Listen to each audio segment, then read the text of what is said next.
falando de Apocalipse, existem várias linhas teológicas. Sim. Existe a linha do arrebatamento, existe a linha que de repente vai descer a Nova Jerusalém, existe a linha da segunda volta de Jesus. Eu queria que o senhor me explicasse... Os nomes são o seguinte. Você tem os amilenistas, você tem os pós-milenistas, você tem os preteristas e você tem os pré-milenistas. Você é o que, Wesley? Só para a gente entender. Eu sou pré. Você é preterista ou petista, Wesley? Wesley! Não, vou até aproveitar e pedir para o Ramon me trazer o meu celular, que minha Bíblia está ali. Então é o seguinte, antes de entrar nessa, propriamente falando no teor, eu quero dizer que eu tenho essa visão. Eu respeito muitos homens de Deus que pensam diferente de mim. Eu recebo muitos aqui. Muitos homens. Já fiz podcast com alguns deles. E acho que isso é uma...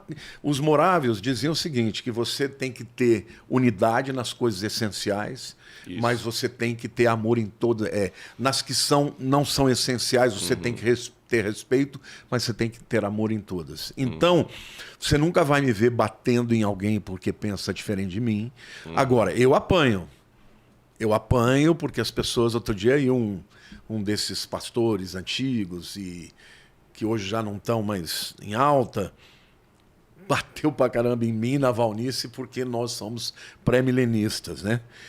A verdade é o seguinte, eu estudo isso há 40 anos, estudo com profundidade todas as teorias, e eu acredito que as pessoas não entenderam ainda que existe arrebatamento e segunda vinda.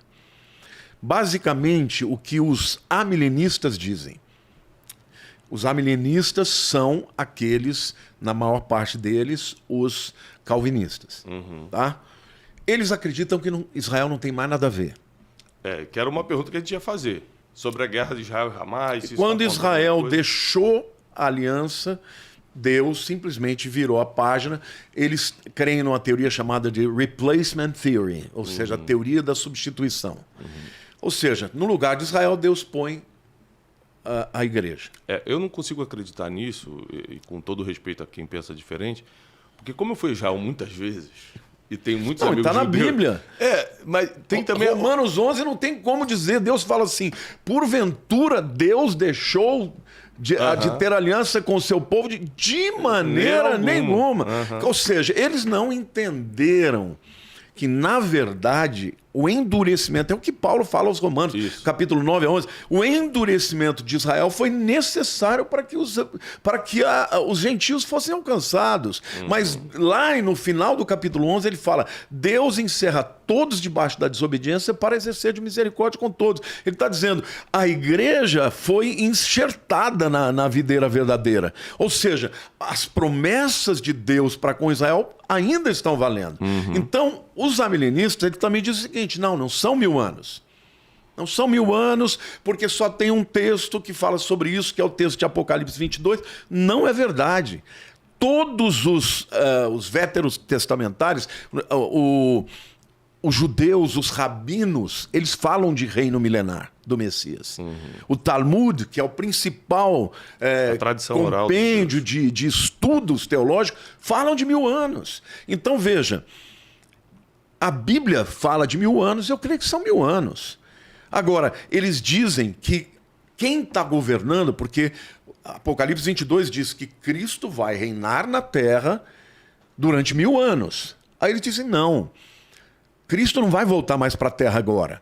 Ele está reinando já através da igreja. Agora, o texto de Apocalipse 22 diz que Satanás está preso. Para você parece que ele está preso? Não, Vocês me desculpem, para mim, se ele estiver preso, eu vou ficar com medo na hora que ele for solto. Está solto. E como é que pode dizer que a igreja está governando? A igreja não está nem na cabeça das nações. Então, eles simplesmente têm que fazer um malabarismo teológico. Por quê? Porque o Calvino era antissemitista. O Calvino não aceitava os judeus e culpava os judeus pelo fato dos judeus terem matado a Cristo. Agora, se eles são calvinistas, eles não têm que entender que era necessário que alguém fizesse isso. Então, assim, os amilenistas e os pós-milenistas, dentre os pós-milenistas, tem aqueles que acreditam na escatologia vencedora. Essa escatologia, ela nasceu sobretudo no final do século XIX, começo do século XX, quando o mundo estava descobrindo muitas coisas extraordinárias, como penicilina, o mundo estava com avanços tecnológicos, logo veio o avião, sabe? O término, né, dos transportes, por exemplo, com navios... como é que chama? Com motor a combustível de carvão. Começa aí, então, os carros, os automóveis... Muito avanço. O que os camaradas falaram? O mundo está melhorando. Então, na verdade, Jesus já está governando, vai melhorar, até que, de repente, ele aparece. Mas aí veio a Primeira Guerra Mundial, aí veio a Segunda Guerra Mundial. O século XX foi o século mais sangrento. Como é que Jesus está governando nesse caos?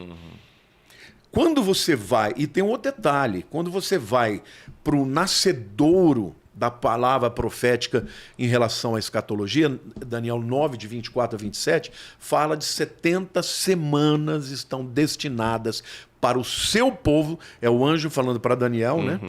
E para a sua cidade. Ou seja, ele está dizendo, essas 70 semanas é um programa de Deus que ele vai tratar com Israel, porque o teu povo é Israel e a tua cidade é Jerusalém. Então, eu, como pré-milenista, eu acredito que vai haver tudo literal. E quando você vai para o Novo Testamento, você percebe que Paulo, ele fala do arrebatamento, e no arrebatamento a igreja sobe para o encontro com Cristo nos ares. Na segunda vinda, que é lá em Apocalipse 19, a igreja desce com Jesus. Então um sobe, são dois eventos o outro diferentes. desce. Um vai ser num piscar de olhos, como o ladrão da noite. O outro, todo o olho verá. São dois eventos diferentes. Em 1 Tessalonicenses 4, fala do arrebatamento, e no 5, fala do dia do Senhor.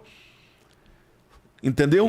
Agora, é o dia da ira. Fala, mas 1 Tessalonicenses 5, 9 diz, mas vós não fostes destinados para a ira. Então, no 4 é o arrebatamento, no 5 é o dia da ira, que é a grande tribulação. Quando você vai para Mateus 24, você vê que é depois da tribulação daqueles dias, foi visto um sinal no céu e o Senhor aparece. Então, no arrebatamento, primeiro vem o arrebatamento, depois o dia da ira. Na profecia de Jesus, primeiro vem depois da tribulação desses dias é que vem o Senhor. Então são dois eventos diferentes. Uma coisa não exclui a outra, só são dois programas diferentes. O primeiro programa é para os crentes, que creem que Jesus é o Senhor e Salvador. O segundo é para o mundo inteiro. O mundo inteiro vai ver. As consequências acontecerão para o mundo inteiro. Outra coisa, Jesus, quando ele fala lá em João capítulo 14, né, aquele texto célebre, né? Não se turbe o vosso coração, crede em Deus, crede também em mim. Na casa do meu pai há muitas moradas, se assim não for, eu não vou teria dito. Vou preparar-vos lugar para que onde eu estiver, vós estejais também. E quando é que Jesus vem buscar a sua noiva? Para levar para onde? Para a casa do meu pai. É o céu.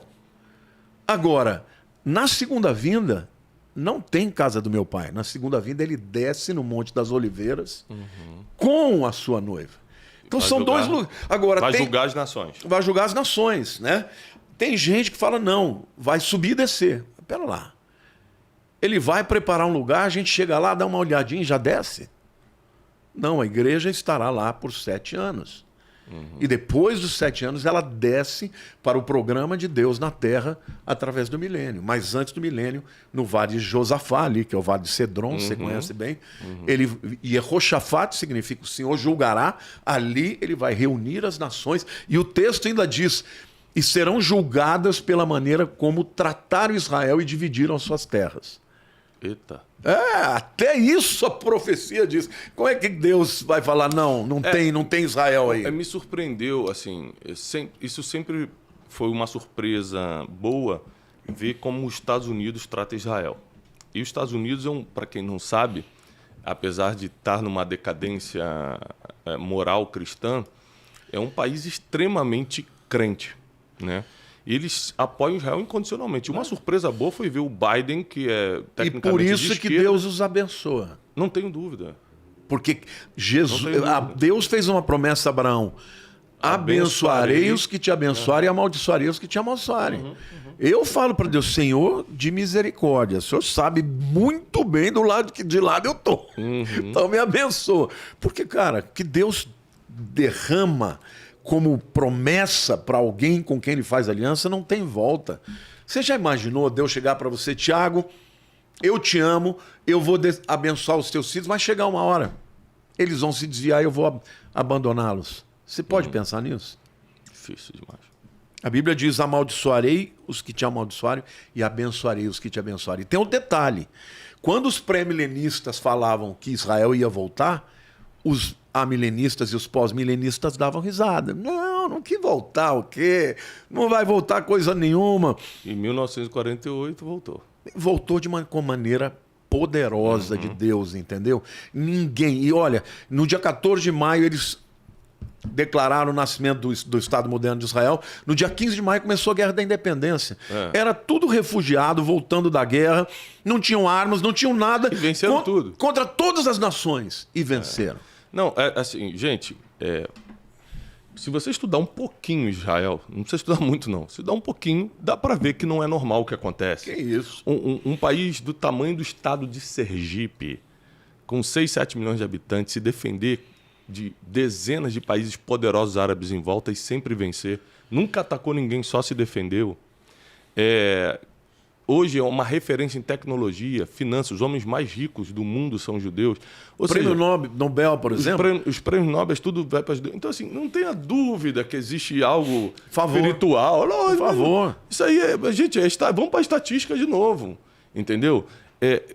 Eu sou pró-Israel, sou amante de Israel, sou ofertante em Israel.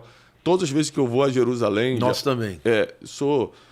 Levo minha família, todos os meus filhos já pisaram na terra de Israel.